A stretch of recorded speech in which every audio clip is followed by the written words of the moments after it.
اور جب اس کو اللہ کی طرف بڑھنے کی لذت ملتی ہے لم ينظر الى الدنیا بعین الشہوہ، شہوت کی نظر سے دنیا کی طرف دیکھتا ہی نہیں ہے۔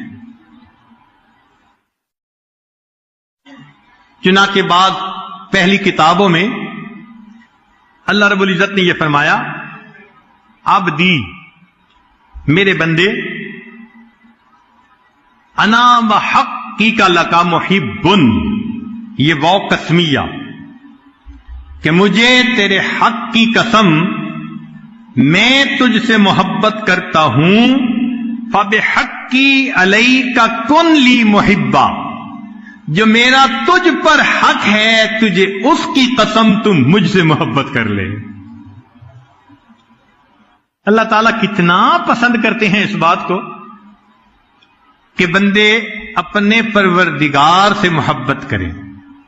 چنانچہ یحییٰ بن معاذ رحمت اللہ علیہ فرمایا کرتے تھے، مثقال خردلۃ من الحب احب الی من عبادت 70 سنۃ بلا حب،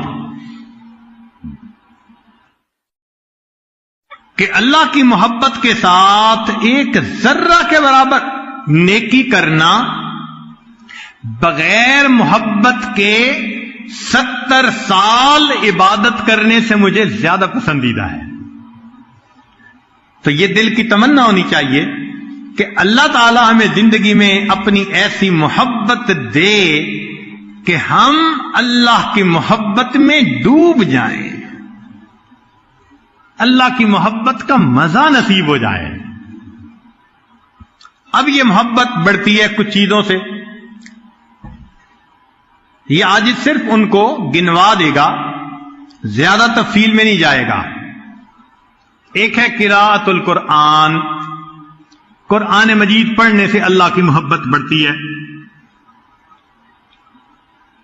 ابن رجب حنبلی رحمت اللہ علیہ فرماتے تھے، لا شیء عند المحبین احلا من کلام محبوبہم، کہ محب کے نزدیک محبوب کے کلام سے زیادہ لذیذ اور کوئی چیز نہیں ہوتی۔ فہو لذت قلوبہم وغایت مطلوبہم۔ دوسری بات، التقرب الی بالنوافل، اللہ کی طرف نوافل کے ذریعے سے انسان قرب حاصل کرے۔ تیسری بات، اتباع حبیب المصطفیٰ، نبی علیہ الصلوۃ والسلام کی محبت اتباع اگر کرے انسان تو اس سے بھی اللہ کی محبت اور بڑھتی ہے۔ پھر التفکر فی بر اللہ و احسانہ، اللہ تعالی کی جو احسانات ہیں ان کا سوچنا کہ اللہ تعالیٰ نے میرے اوپر کیا کیا احسانات کیے ہیں۔